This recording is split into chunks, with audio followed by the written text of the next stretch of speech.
everyone. It's that time of the bi-weekly period again where we talk about the most obscure horror films and horror-adjacent films that we can find. You're listening to Certified Forgotten. I say this every time. I haven't figured out a better way to say it. I'm going to say it again. One half of your Matt hosts, Matt Monagle. I am joined, as always, by my partner in crime, Matthew something Donato. How you doing, buddy?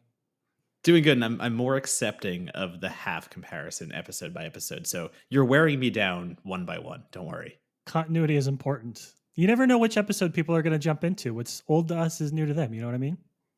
Old us is old to us, and new. I don't know. I don't want to think about that right now. Never mind. Fair enough. So if this is your first episode of Certified Forgotten, you chose an interesting one to jump in on, so good for you.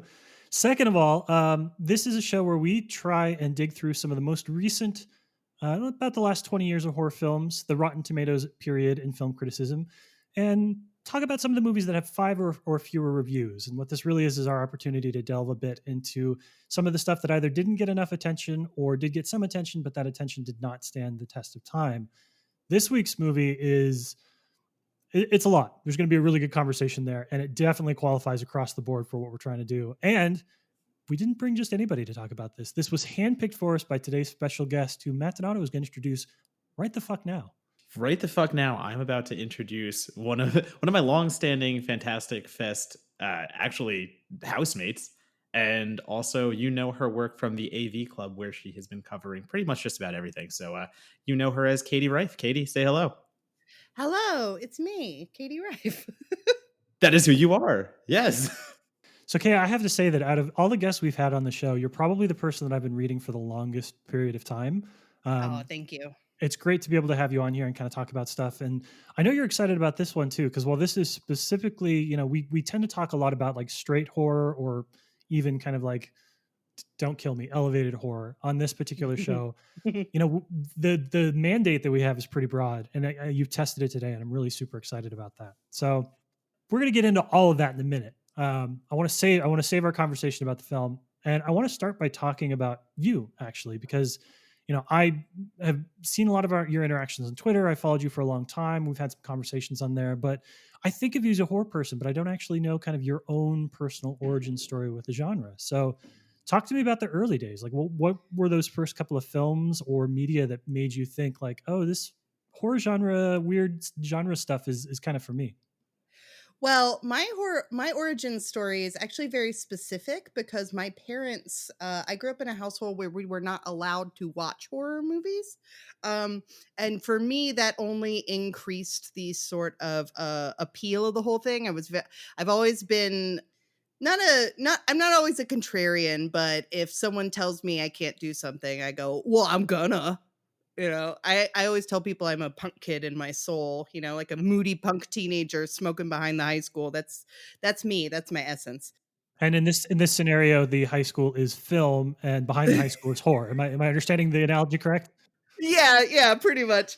So, yeah, I wasn't allowed to watch horror movies when I was a kid, but we did watch a lot.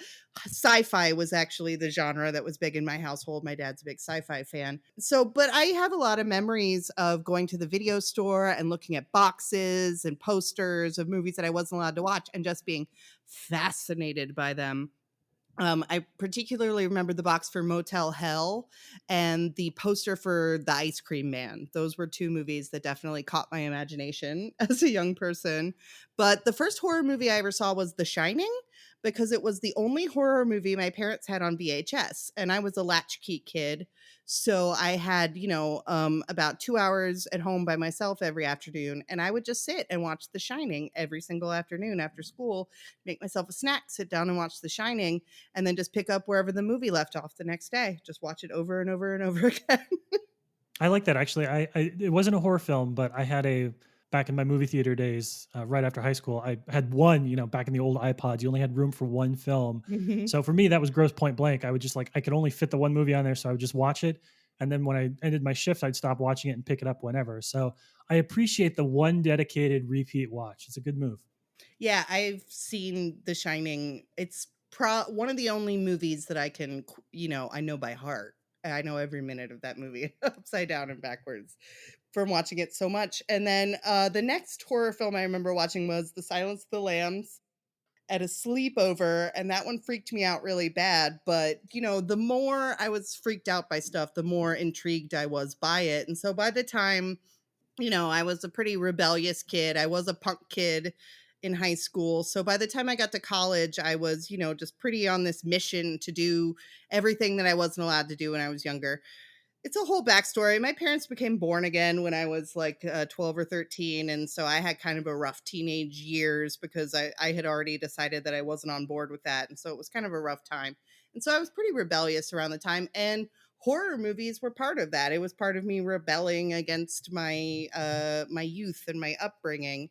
And so by the time I got to college, Kill Bill Volume 1 came out while I was in college, and I was just enraptured with that film. Again, not a horror film, but it's genre. I was just in love with it. I was enraptured. I went and saw it 3 times in 1 week in the movie theater. And after that, I got really into Japanese cinema. Miko Kaji, she's still one of my favorite actresses in Lady Snowblood and the Female Prisoner Scorpion movies and things like that. I got into her. I got into like 70s Japanese genre films. And this was actually during the heyday. This was the early 2000s. So it was the heyday of J horror then. And so I've just sort of had a special affection for Japanese films since then. I wouldn't be so presumptuous as to call myself an expert in it, but it's a type of film that I really do like. And that's sort of what leads us to the film we're talking about today, actually. I was gonna say my introduction to Japanese horror was like Tokyo Gore Police and that road. So I went right in like the deep end with Japanese extreme horror, and Yeah, dude. I dove right in, and I stayed there for a while. I'm talking like Frankenstein versus like Vampire Girl, like Mhm. Suicide Swim Club of the Undead, like these things. And as a budding horror fan, like that was really funny too. I still hadn't had like my stance planted in horror even yet, but one of Mhm. my friends like, yo, you want to watch this shit? And I'm like, yeah. And so that was like actually one of my formative experiences, like getting into horror. And now that I think about it, that might explain why I've gravitated over the years towards like gorier stuff and towards more practical effects, because there is just so much fun to be had with a movie like Tokyo Gore Police. That's all practical. It's all goopy. It's all ridiculous, like appendages and these like wiggly little monster things. And it doesn't always look great, but god damn it, I love it. Yeah, yeah, yeah. And right, like you said, there is a sense of fun even in the really gory movies, but that's sort of different because like my shit was like Suicide Club and Battle Royale Right. and Pulse and Dark Water and stuff like that, the more serious kind of J horror. Although Suicide Club, that's the director, his name's escaping me right now, but he went on to make Love Exposure. He's sort of Yeah. a See, it's Sono, right? yeah, Cyan Yeah. Sono, that's it. Science Sono. And he's a plus weirdo himself. Cyan Sono, A plus, top of the heap, man. That's do you know Jenny Nolf? Do you know the name? I do indeed. Yeah, Jenny is a huge Sono fan, and we had her on to talk hair extensions X Day. Oh, great. So we basically had a whole episode devoted to the weirdness of Sion Sono. And if you would like to go back to that, listeners, listen to the hair extensions episode. We'll call back right there. Oh, I love it. Yeah, I ended up a few years after I graduated college, I ended up living in Osaka for a year teaching English. Oh wow. So it was sort of this whole big life journey that was part of my early 20s. Well, let me ask you, because you talked about the career thing. I'm going to use that as a jumping off point. When did you start to write about film? When did that become something that you realized A, that you could do, that you were good at, and B, something you might be able to make a career out of? Well, I was writing since I was a very little kid. I actually got in trouble in second grade because we were supposed to write a ghost story for Halloween. And I wrote this like really like gothic macabre story about this bride like committing suicide on her wedding night and haunting this, the moors of the like she throws herself off a cliff and then the cliff's haunted. And I remember my teacher called my mom in for a meeting to discuss. First she thought I had plagiarized it, and then my mom was like, "No, she's just like that." The teacher was concerned about my mental health.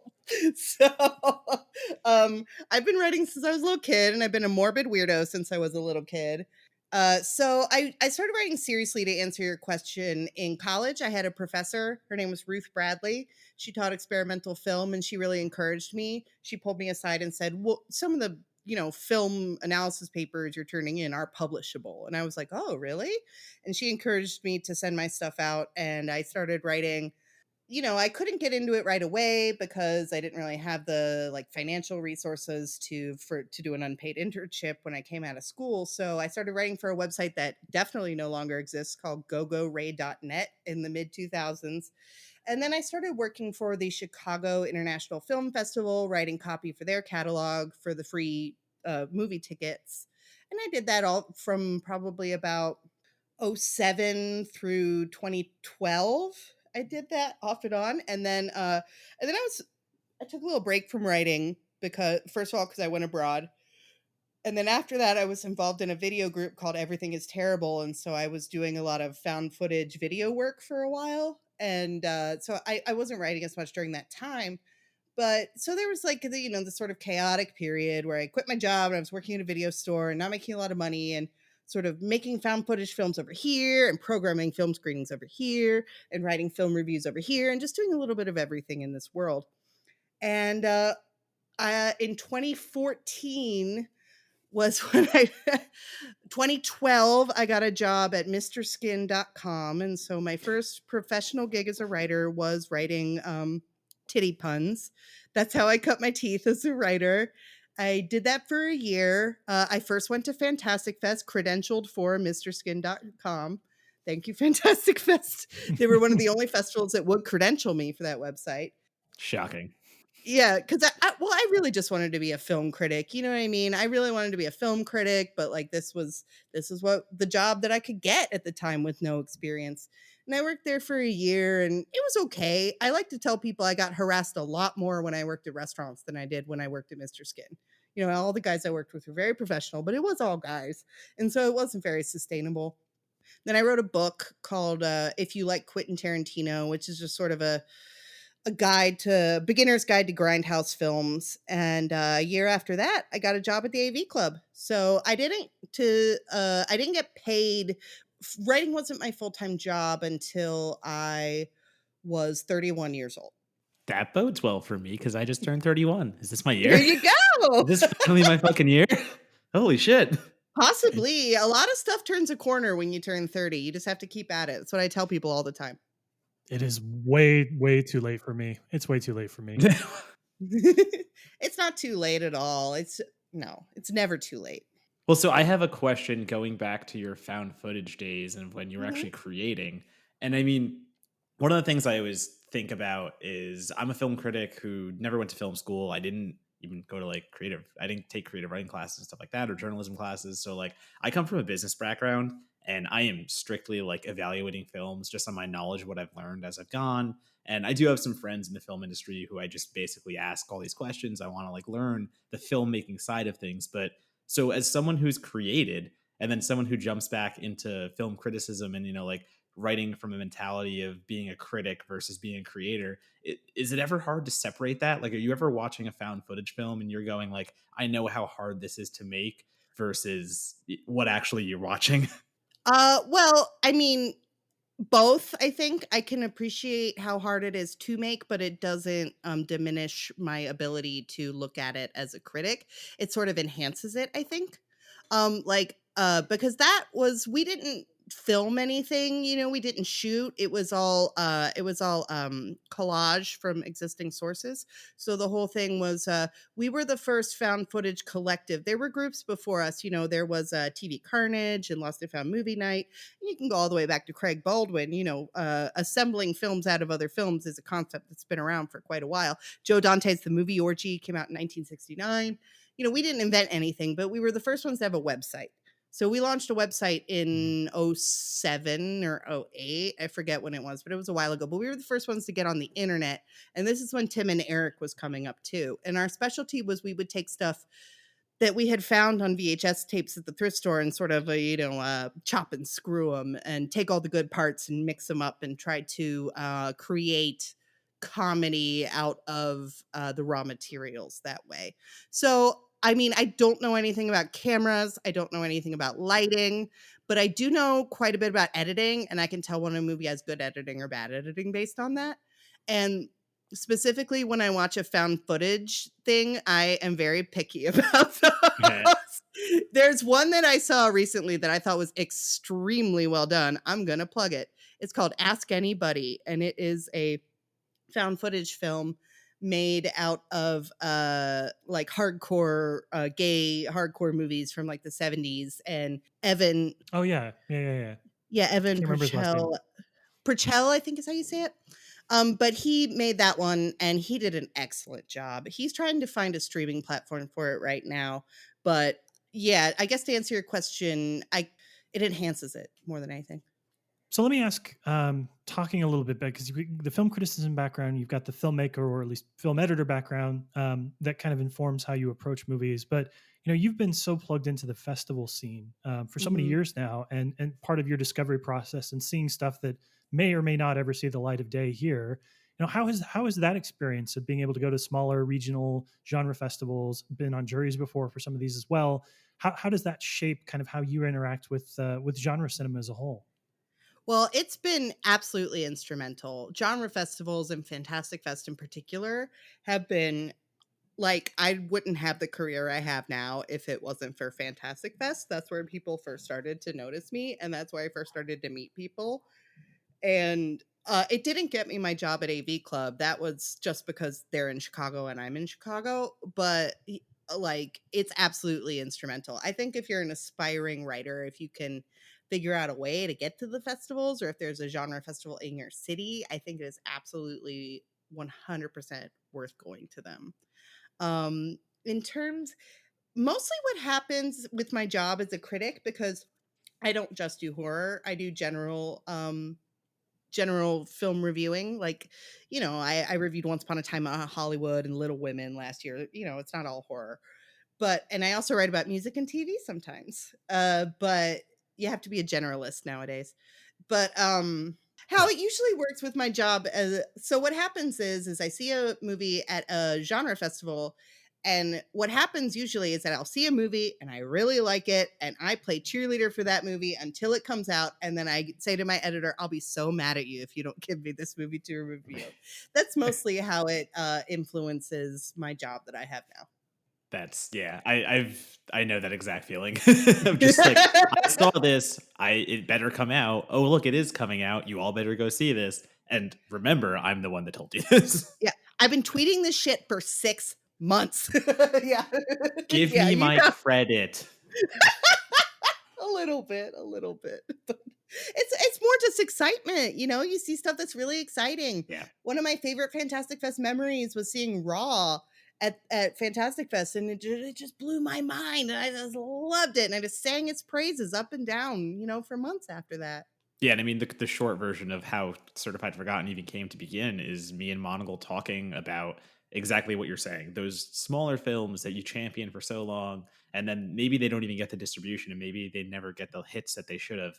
And I mean that's exactly why we created this. The reason why we brought this up was because Monocle and I were talking about a festival we were both at, and we are like, we saw some pretty cool movies at that festival. Whatever happened to those? And we realized no one talked about them. There's like a few reviews on Rotten Tomatoes, and we were like, huh, we should talk about them on a podcast. Oh fuck. That does happen sometimes. Sometimes the path is really strange, though. This movie, The Wretched, is, you know, obviously global The biggest circumstances movie intervene. in America right now, The Wretched. Is that Right. Can what you're you talking about? believe it? Yes. Can you? Like, I saw that, and I thought to myself, maybe this is the silver lining of COVID: is movies like The Wretched will actually get mainstream attention.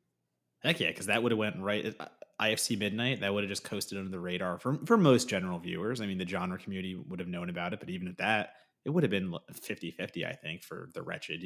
Even like a Mhm. generic title, it's just The Wretched. Okay, cool. What's it about? So yeah, no, the fact that it's over $300,000 now in drive-ins and is officially like the highest grossing film for the last few weeks, fucking kicks ass.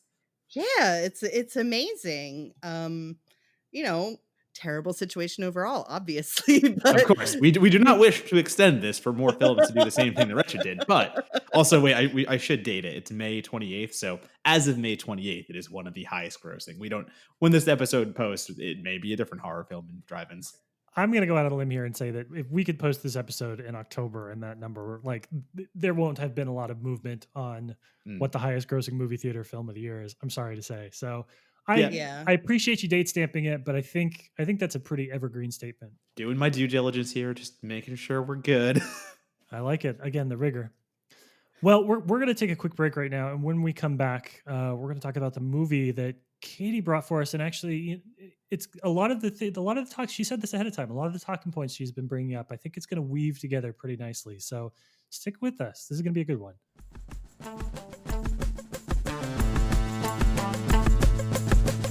You know, we say this every week, but we really couldn't do what we do here at Certified Forgotten without the support of our patrons. And this week we have two patron statements to read, one of which I'm excited about, the other I'm less excited about. But in order to understand why, I think you'll have to let Donata do the reading. So, my good friend, will you please, in any order that you see fit, read our statements today? I'm going to save the not as fun one for you last. And I'm going to go first with Patreon user Chelsea, who has given us, has anyone considered that New Mutants is actually the Ark of the Covenant? And if it gets released, all our faces will just melt off. Just saying, big love, Chels.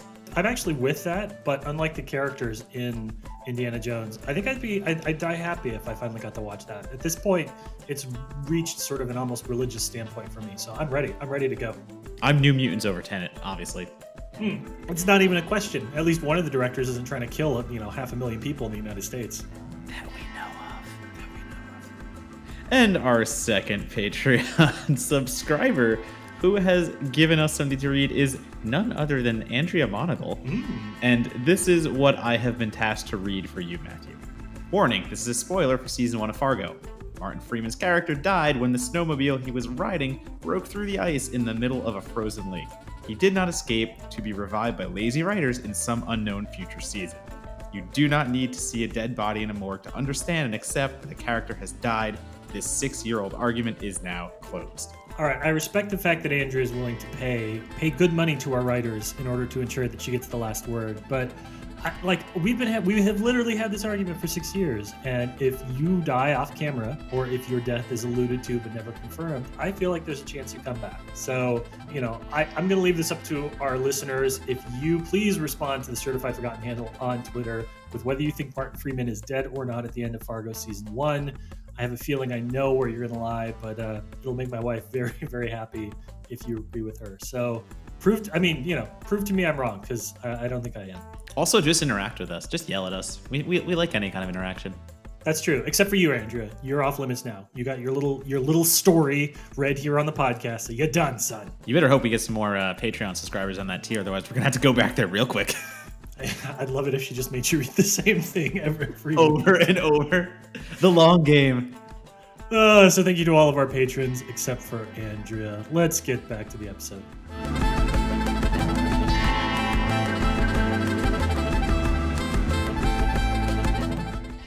All right, welcome back. We're going to talk about today's film, which is, as if you haven't seen the title of the podcast episode on your phone already, Funky Forest, The First Contact.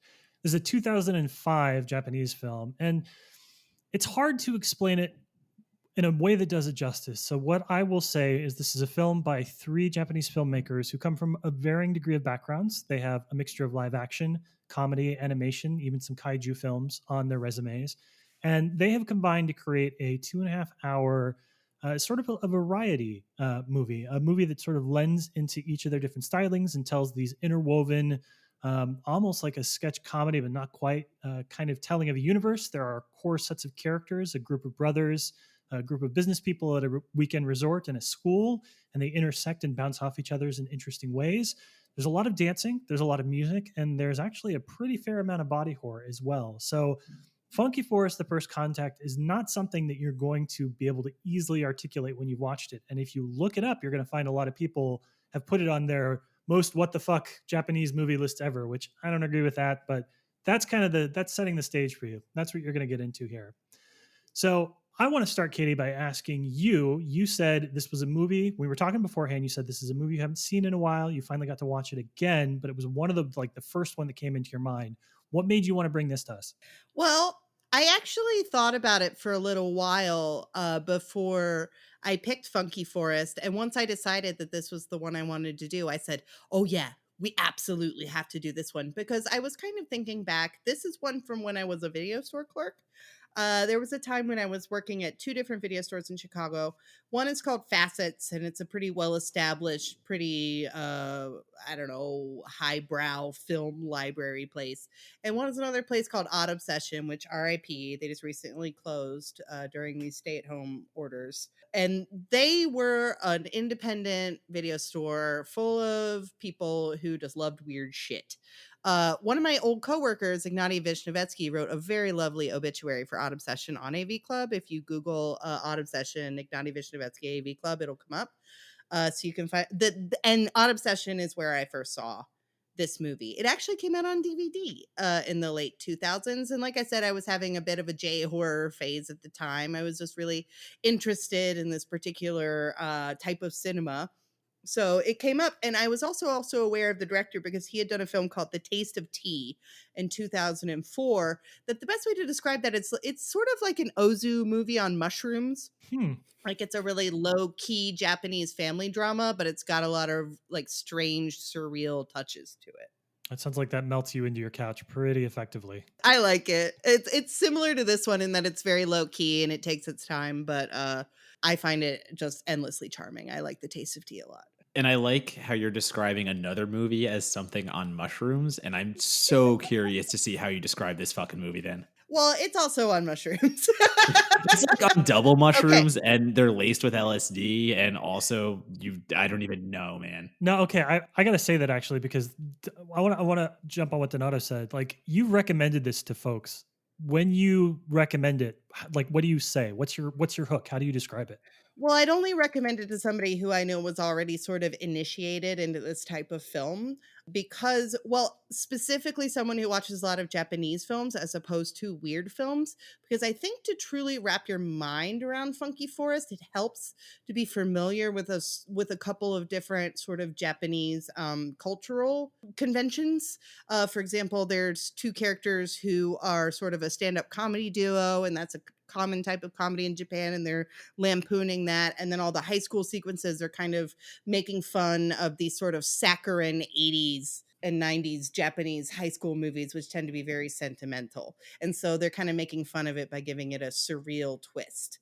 But if I was to recommend it to someone at the video store, I would say just put on a big joint and you can kind of come and go out of the room if you want to, but it's just something in the background that you can have on and it'll be funny to the common person. But to me, I love this movie. I sat and watched it again last night. I hadn't seen it since probably 2009. And I just find it so charming and so fun and so funny. I laughed out loud so many times watching this movie. Yeah, I like that you brought up some of that cultural distinction because this is something obviously we talk about a fair amount of international horror on this show because that tends to be the stuff that doesn't break through in America. Womp womp. Mm-hmm, mm-hmm. And that's one of the things that sometimes the conversation always gravitates towards is those elements of cultural specificity.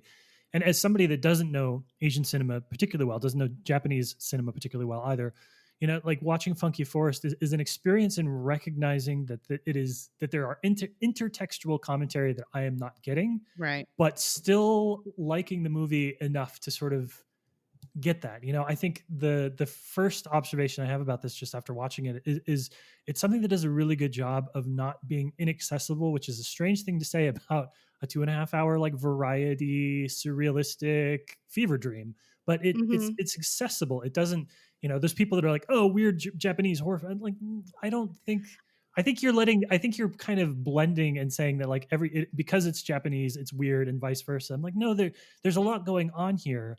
And I can't appreciate or understand all of it, but that's not a deterrent. There's so much richness. I'm so glad you brought that up because there is this thing, and I think I was guilty of it to an extent when I was younger and maybe not quite as aware. But there is something about when people say, oh, those Japanese, they're crazy. It's like, no, man, you just watched a surreal comedy made in that country. When you brought up sketch comedy, the film that I would compare Funky Forest to very much is Greener Grass. the movie that came out last year, which is also sort of a series of loosely connected comedy sketches put together as a movie. It's like if you watched Greener Grass and went, those Americans are fucking nuts. They're all on acid all the time. It's not like that. It's just that there are some strange movies that came out of there, sure, but there's also but it's just that the more conventional stuff doesn't really travel.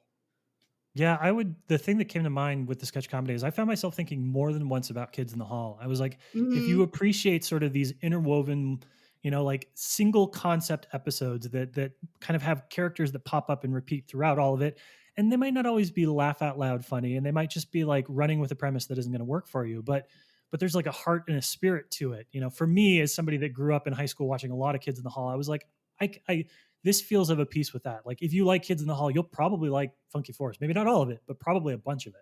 And talking about cultural specificity, there's layers to this that I wasn't aware of until I really like read up on the film a little bit to prepare for the podcast. Like I don't know how many people would recognize Hideaki Anno, the director of Neon Genesis Evangelion, but he's in this movie. Like, and if you are Japanese and you're really into anime, you would recognize him in it and kind of chuckle and go, "Oh, hey, it's that guy." You know? Yeah, totally. And I mean, I think for me, I want to get to a point where we can talk about our favorite segments, I guess I would say, Mhm. and like what really drew us in Funky Forest. Because the biggest shock to me is, well, number one, Monagle messaged me right when I started it, and he's kind of like, I can't wait to see what you think about this movie at the end. Because I was doing the same thing to him for Zombie Ass, because Zombie Ass is very much not in that Monagle movie. So Monagle, he had finished Funky Forest already and was like, can't wait to see what you say about this. But I came around on it. I 100% think by the end I was transfixed is a really strange word to use for this kind of weirdness, but I was really into the oddity at the end of it. And to go even farther than Kids in the Hall, I think there's a blend of Tim and Eric, to even go back to what Katie was talking about Mhm. before and just mentioning Mhm. Tim and Eric, because the first couple of segments, and I would say really almost the first half of the movie, is a lot tamer than the second half. And I think that's by nature because they want to lull us into this in a way. They're introducing these dialogue heavy, not anything really weird on screen, just the quote unquote hot spring vixens talking about drunk dudes riding pandas in the rain. And you're like, all right, this is weird. And then you hit the intermission. And after the intermission, the first thing you get is this fucking weird Teletubby guy with a fuzzy protrusion coming out of the front of him going, pull on me. And you're like, oh, okay, this is going to get interesting. And then all of a sudden there's a guy reaching in a giant anus and that's squirting. And you're like, okay, so now it's going to get really weird. Donato, I'm sorry, I have to correct you. After the first intermission, you may continue. Thank you. This is correct. Good call, Matt. Yeah, what I was gonna say is, this movie does. They call it an A side and a B side, and this is a Mhm. very musical movie. Also, like you said, there's a lot of dancing, and one of the characters is a DJ, and there's a whole segment in the much stranger second half where it's like this band of Captain Planet type women. And they have all these knobs in the forest, and they're making noise music with all the sounds in the forest. And so yeah, it's very musical, and I think the A side and B side thing is deliberate that way. And I love how that's your example of the weirdness when the segment right before that Well, is a naked man strapped to a chair where his balls drop and you can flick him and he squirts milk and juice out of his nipples. it's specifically musical weirdness. Okay, going just on musical weirdness, I can give you that. And actually, I do. I'm curious to hear from you guys because I do have an answer for this, and I want to pose to the larger group. I mean, what is your favorite segment? And maybe it's a running segment, like if it's Guitar Brother, maybe that's all of his stuff. But like, what is the Funky Forest highlight for you guys? My favorite, I love Guitar Brother. It's one of my I just think it's so cute and fun. And they introduced it at the beginning of the film. It's this recurring segment. They introduced them as the unpopular with women brothers, and it's these three guys. One of them is Tadanobu Asano, who is a very well known Japanese actor, very famous. A lot of American people would probably know him from Ichi the Killer. He's the guy with the cuts in his cheeks in Ichi the Killer. And then the other actor is Susumu Terajima, who is not quite as well known over here, but he's a famous Japanese actor. And then their third brother is this little white kid who barely speaks Japanese and is eating chocolate bars the whole time. it's like these three brothers just hanging out. Tadanobu Asano is playing the guitar for the one brother, and the other brother is practicing this sort of like no dance routine in the other room, and they're just like these extremely dorky guys who sort of form the by the way, it does strain credulity that Tadanobu Asano that women don't want to talk to him. That's That he needs to learn the guitar to talk to women. Yeah, you're like, no, yeah. that guy's fine. Yeah, you're like, no. That man has never had problems talking to women. But they sort of form like they're one of the recurring segments in the movie. And my absolute favorite part of the movie is midway towards the end, probably about 2/3 of the way through.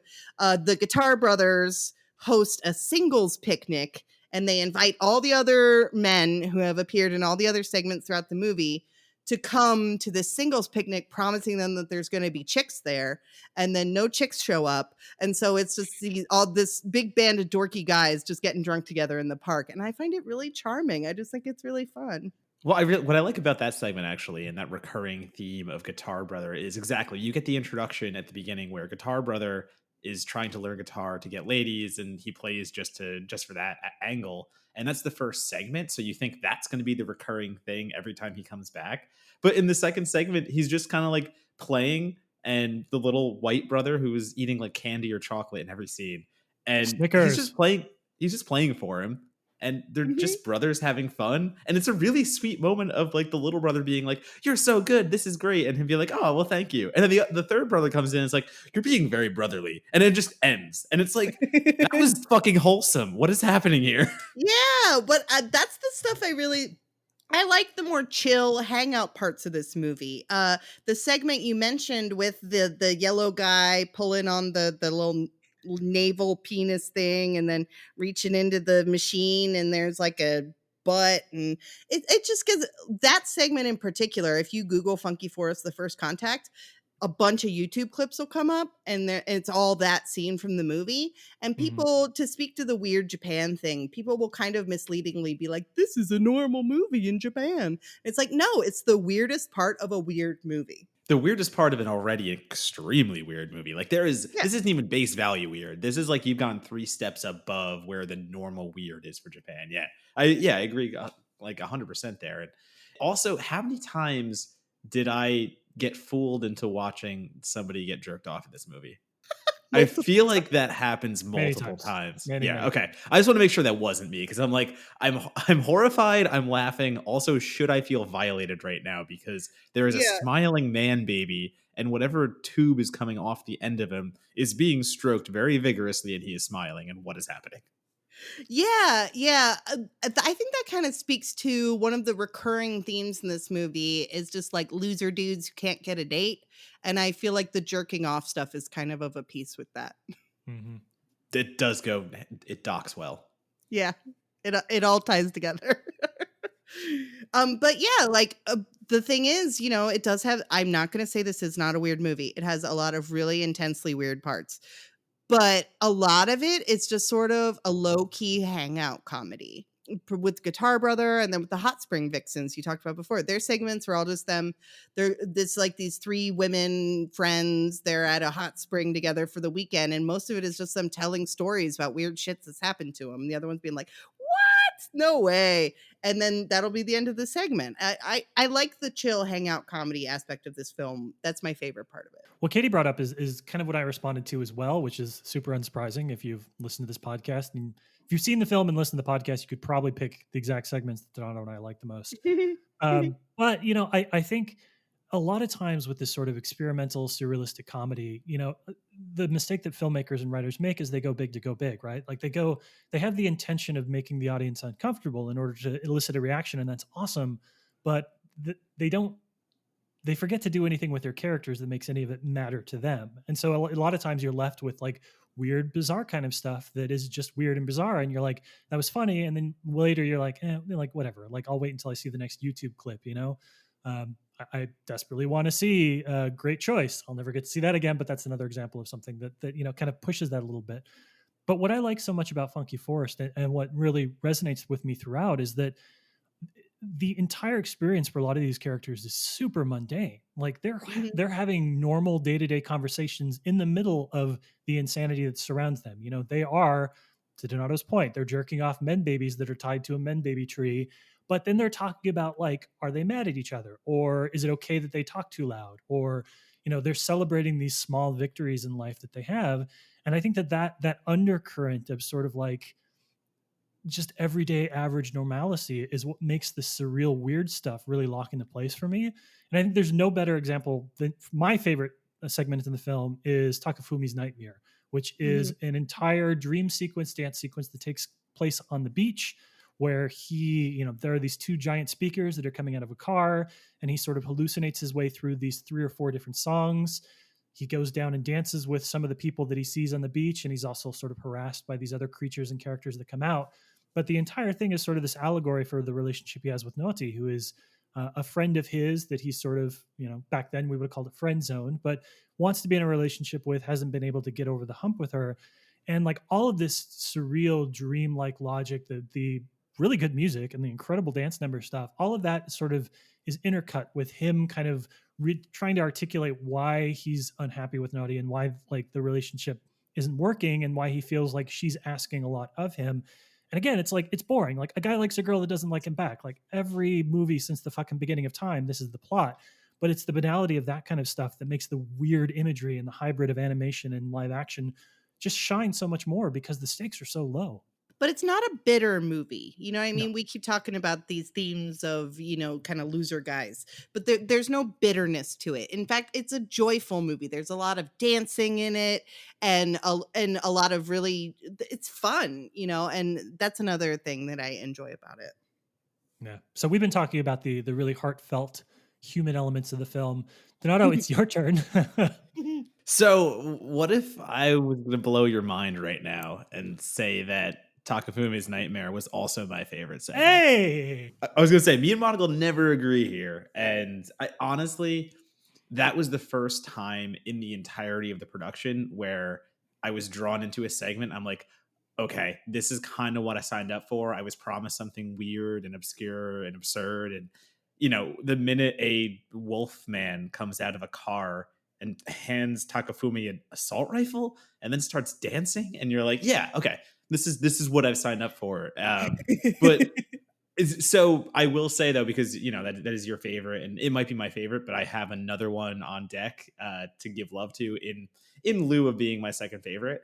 Is definitely, so I guess it's called. Hold on a sec. I'm looking it up right now. It's called "Wanna Go for a Drink," and it is definitely the first segment after that first intermission, where this girl just walks into a hallway. It looks like she's dressed in schoolgirl attire, so you assume she's at school or something of this nature. And again, there's that yellow Teletubby looking whatever with a giant tail where his anatomy should be. And it just says pull me. And she's like, the fuck? Like, she's just looking at Yeah. this thing and it's like, what are you talking about? And he's just like, pull me, pull me, pull me. And then so she pulls him. And then this man jumps out of nowhere wearing like short shorts and a very tight schoolboy's outfit. And he just starts yelling stuff at her. And that is when I realized, okay, this movie is going to earn every bit of its description that was given to me. And also, that's only about, like I said, half. It's really the halfway point because that intermission is actually split right down the middle. Mhm. And this is a 150-minute movie. So yeah, you get the slower beginning, you get the conversations, and slow in the way that it's comparable to the rest of the film. And then this segment where it just keeps escalating one by one. All of a sudden, they look at her and they're like, "Show me your navel," and she's like, "Wait, what are you talking about?" And then she's like, "I won't do that." Then all of a sudden, like it smash cuts 2 seconds later, and she just has her shirt up, and it's just like, "Now put this in your navel," and it just goes worse and worse. A little man gets pulled out of the butt, and then he's a sushi chef, and he reads reports. I don't know, but holy fuck, it's weird and awesome. Yeah, this is a movie full of smash cuts to like 2 seconds later in the same scene. It's amazing. Well, you talk about the mundane and the weird together. One of the funniest parts of Do You Want to Go for a Drink is when the guy in the yellow suit and the guy in the too tight schoolboy uniform start fighting with each other, and they're like, "I'm sorry, no, I'm sorry, no, it's okay." And then the schoolgirl's like, "I have no idea what you guys are talking about. It's in the dialogue." And she just goes, "I haven't the foggiest idea." Yeah. it's a perfect moment of encapsulating the audience as well, because she is speaking for every one of us when we're like, what is going on? And like even the characters looking at the screen going, what is going on? It's a very communal bonding moment between audience and film. Yeah, it's really funny.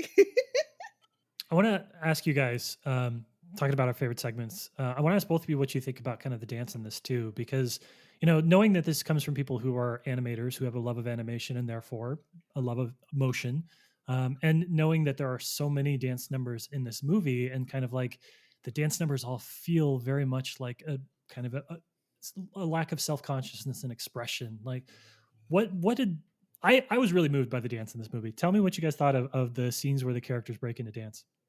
I liked the final dance when you get Takafumi and Note, and it does like a reverse where we go back to an earlier scene and they're just kind of laying on top of one another. And I think it looks like Note is trying to get him off of her. So she's like, "Oh, look, a UFO outside." And he goes, runs outside. He's like, "Oh, I've been tricked." And then he starts dancing at like that's just the way this film goes. He just starts dancing, and then she goes out there too. And there's that ending moment in their arc where they're both dancing together, both expressing this. They're in line with one another. They're in the same step and rhythm and motion, and it's oddly sweet, just like you said, Monocle. I mean, this is an act of expression. It's an act of romance, and it's an act of all this stuff. And to see it represented in a musical and choreographed form, it's something that could have been done in dialogue. But why do it in dialogue when you can have two characters dancing together, and to show something visually, visual, representation is just stronger. Yeah, and before I let you talk, Kitty, I just want to add too that like the dances in this are not particularly complicated. Like I think the three of us could go out and do any of these dances with like a good hour's worth of practice. It's not professional style choreography, and that makes it all the better. I think if this movie played at, like if it was a new movie that had played at Fantastic Fest last year or something like that, people would have learned the dances and done the dances because they are very Mhm. doable. And I also love that last scene that you were talking about, Donato, because to me, it really encapsulates, earlier, a lot of the dance sequences have been fantastic and been in dreams and have not been very realistic, but they bring it home to just these two kids hanging out in the backyard dancing together at the end, and it sort of encapsulates that blend of the very strange and the very mundane that the film gets its comedy from. Yeah, and your favorite scene, the picnic scene. I mean, the dance in that when you Mhm. expect this character to fall on his face and he breaks out maybe the best dance of the movie, and you're like, oh, okay, all right. Yeah, he's a really good dancer. Yeah, He's a great dancer. and all the other guys are cheering him on, and it's very wholesome. I think that word came up before. It's very wholesome. Yeah, and I think that's the recurring theme is we keep getting these segments that can veer two ways. They all come, to a crossroads, and a certain kind of film would probably always take the meaner and darker route, and that's where they would find its comedy, and that's where they would find a meaner streak, I would say. But Funky Forest always remains upbeat. It always takes the other route. It always goes the way of like, you know what? What if these characters actually do pull it off and they all are just really happy with one another and they start patting each other on the back? And it's like, we don't see that enough. And it's kind of really nice and fulfilling. Mhm. Mhm. Well, I want to ask, and maybe this is even more of an editing question, Katie. When we watch something like this is obviously 2.5 hours long. There's an A side and a B side. There's a lot of ideas, and not all of it is going to work the same for other people. Is this one of those movies that feels better in hindsight when we have the ability to sort of like smooth out some of the skits that didn't work for us and really highlight the ones that we did? Because I like this in hindsight a lot more than I did while watching it, because now I get to just think about the particular scenes, maybe the 90 minutes worth of movie there that really, really super worked for me. And I get to kind of like smooth off the other parts. Is this one of those movies that like, as we get more distance from it, we're just going to kind of condense it to the stuff that we really loved and like it even more? Yeah, I think something that I think about when thinking about Funky Forest is a few years ago, a friend of mine who's an editor did something he called Inland Empire, the brevity cut, which was when he cut down Inland Empire to what, blasphemous, of course, but he cut it down. He cut Inland Empire down to a 90-minute movie, and and it was more watchable that way. I'm very Mhm. sorry, David Lynch. But and Funky He's Forest not a listener. You're okay. I think Funky Forest, I think after the picnic scene that we talk about, you could lose a lot of the last half hour of the film, I think. I think this film kind of starts to run out of steam after 2 hours, and if you cut about half an hour off of it, it would be, it'd be more accessible maybe, because it is intimidating to hear that it's a largely plotless skit film that's 2.5 hours long. And I think 2 would be an easier sell. And I think that there is a little bit of padding there towards the end. See, and it's so funny because I think it tells a lot about our own appreciation of cinema because I would cut the first half an hour from the beginning. I would leave all that end stuff in and I would cut the more conversational hot springs stories and Ooh, things of no, that no, no, nature. no. But it, maybe not the exact hot springs, but for me, I was Monocle, to your point, I was really feeling that first half an hour. I was sitting there Mhm. going, "Holy shit, I got 2 more hours of this. Are you kidding me?" And if it had stayed at that level and had continued with that kind of filmmaking, I probably would be singing a very different tune right now. But the fact that it does pick up, I think if it picks up a little quicker and we get to Takafume's dream, nightmare, whatever you call it, maybe 20 minutes earlier than we do, I think that introduces a little more pep and a little more energy into the film that, again, for me, this is just me, I don't think Yeah. was there in the beginning as much. Yeah, I mean, it could lose about half an hour regardless. Yeah, but I really enjoy the fact that like this is one of those movies where my brain does that work for the film. You know, it kind of like Mhm. if I can make my way through it, if I can commit to 2.5 hours of a film that is loose, that doesn't have a clear defined plot, isn't going to take me on a point A to point B journey, then like as I gain a little bit of distance from it, the stuff that I liked sharpens in focus. The stuff that I didn't like fades away. And what I'm left with is a movie that I have to explain to people like, no, no, no, 2.5 hours. And yes, there's like the butt pucker that you heard Donato talk about on the episode, but like it's really heartfelt. And it crystallizes. I love our ability to sort of edit a movie afterwards and really like make an even better film in our head than the one we watched, which isn't to say, of course, the Funky Forest isn't good, but like I have felt myself doing that all day long. I have like gone over it again and again and again. And every time I think about what I liked, like the movie gets a little shorter in my head and it gets Hmm. a little better too. Isn't to say that it would lose anything or gain anything if you took parts out of it, but I'm doing that work on the back end. I feel like there must be something mischievous on the filmmaker's part there, in the sense that, they knew that they were making a movie that everyone was going to remember the butt pucker part that's also very heartfelt. I feel like there's a little bit of impishness there on the filmmaker's part, that Mm-hmm. they were deliberately putting these two things together knowing that it would be impossible to describe. And I think, honestly, the best representation of what this film is comes from the film itself. The selling marketing material, I'm looking at IMDb right now, and its byline is basically an outrageous collection of surreal, short attention span non sequiturs, largely revolving around Guitar Brother, his Randy older sibling, and the pair's portly Caucasian brother. And just the fact that they were able to put surreal, number one, definitely gets it, but then you get to short attention span and non sequiturs. So it's not even calling itself a skit compilation. It's basically saying right out front, listen, this film is all over the place. We're just trying some things. Short attention span means that we're going to jump around a bunch and you're either with us or you're not. And that honesty is a little refreshing because that is exactly what this film is. It's not selling anything it's not. Yeah, they're just having fun.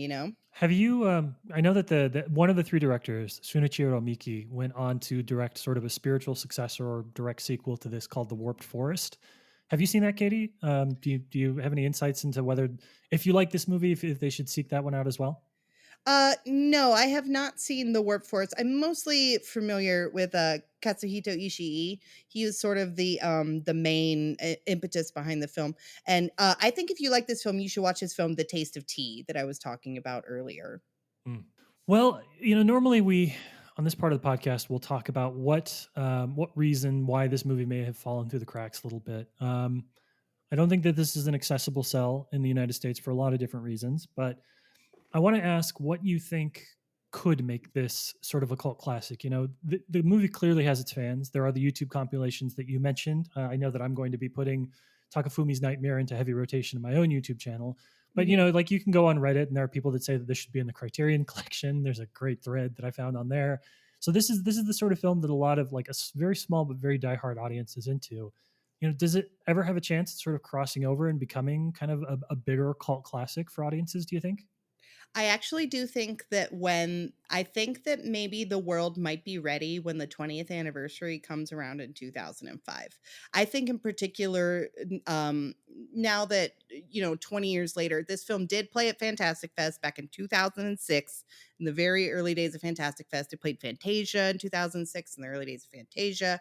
And I think that have it, a few years from now, once 20 years has gone by, people will receive it. I think people would receive it very well if it got a revival screening at, a festival like that in a few years. Mm. You mean 2025, right? You said 2005, so I want to make Yeah. sure we're not going back in time. Oh, no, it came out in 2005, and then the 20th anniversary will be 2025, excuse me. Yeah. Nope, totally fine. And I mean, I agree with that in a certain light because I'm trying to think of how you can get American audiences to see this film. And I really believe you would need an Alamo Drafthouse setting, and it would Mhm. fit into a Weird Wednesday kind of programming slate. But Yep. the only issue with that is once again the time. I mean, Yeah. asking someone to sit down for 2.5 hours and do this, Weird Wednesday itself doesn't start till 9:30. That means you're in the theater until midnight. It's a huge ask for people, and I think it's going to be a huge ask to get people to want to sit through this. And for me, again, if you have a viewer who is in my mentality, and also they're not a film critic, because me, I'm always going to finish a film. If I start it, it's going down. That's just me as a critic, and that's what I'm going to do. But for a general audience member, I struggle to be sitting next to someone who's not digging this film immediately, and whether or not they're going to like some of the later stuff once it gets to the absurdity that they're expecting. I don't think they're going to sit around long enough. So I think those are the strikes against it. But if it was going to get that cult Blu-ray appeal, it needs it because I think that's the way. I think it's got to come out on home video first. I think it's got to get a push somehow Mm. there.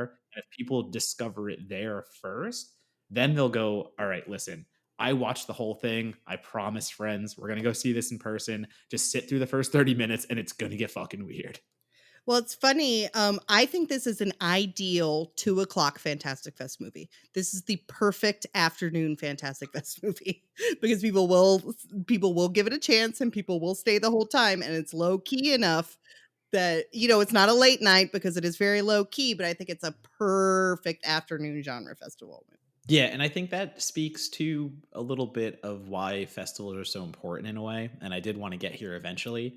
And yes, we're using Funky Forest to deliver this message, or at least I am. But there are a lot of films that we are lucky enough, myself, Katie, Monocle, all the film critics who go travel for festivals, and we are allowed to see these things that are international and that are going to be hard sells in the States, and that might not even get distribution because again this doesn't even have US distribution. And that is what makes a festival like Fantastic Fest, Fantasia, one of these oddball genre festivals so incredibly important themselves because it gives people a taste of something they wouldn't see every day and something they're probably not going to see every day. So this is just a festival plug, but it's just one of those things where if you do have a local festival, if you do have a way to attend Fantasia, Fantastic once they reopen, and you can do it for a year, I highly, highly suggest it because you will find things that no one else will probably even see, and they can be yours. And when they come out, you get that weird feeling of, or not weird feeling, you get that amazing feeling of like, oh man, I can show this to so many people. Yeah, and in the meantime, I mean, if you're curious about whether you wanna watch this movie, I would say go on YouTube and watch a few different kinds of clips.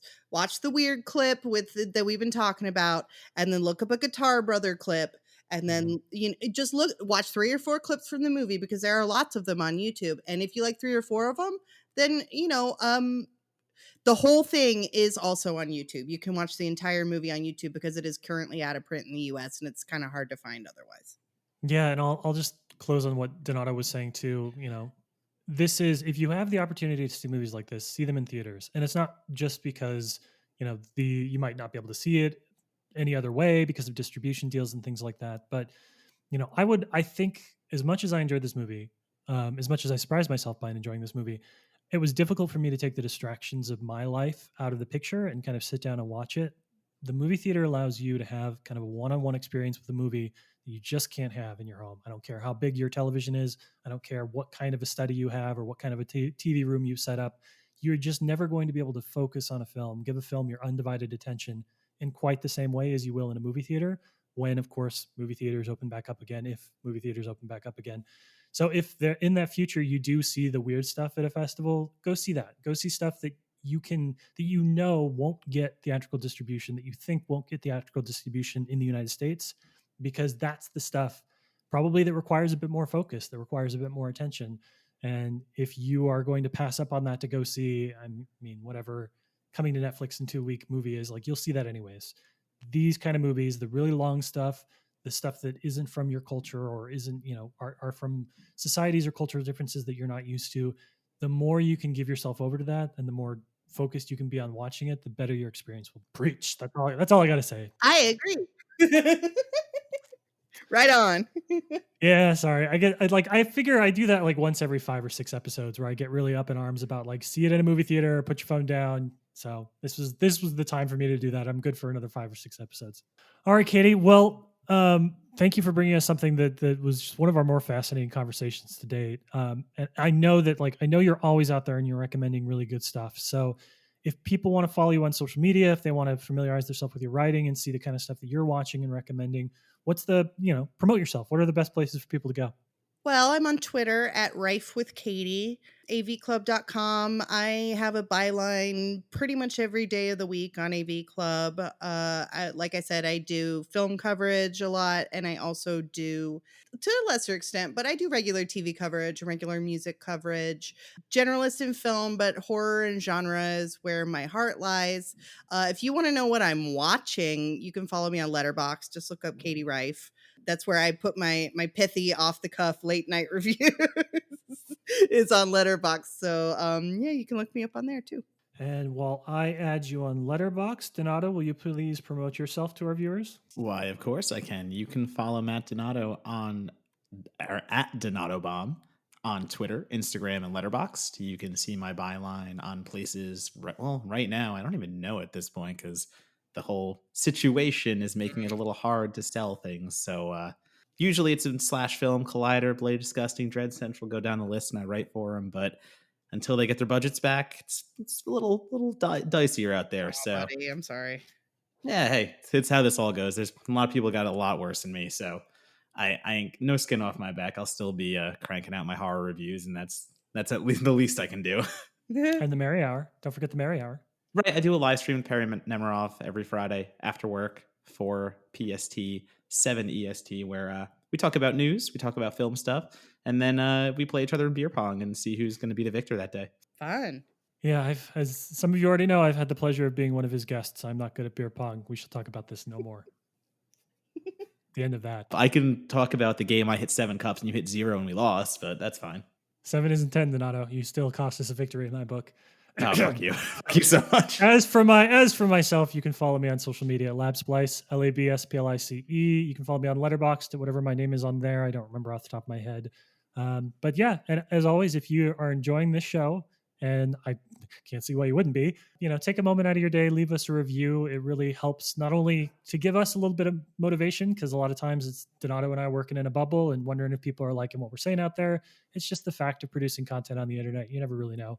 So not only does it serve as a nice little cookie for all the hard work that we do, but it also will serve to let us know if there's something we're doing you don't like. We want that kind of critical feedback. So thanks for that in advance. Leave us a review on Spotify or Apple Podcast. Katie, thanks so much for coming on. That was a fun fucking movie. I'm so glad I watched that.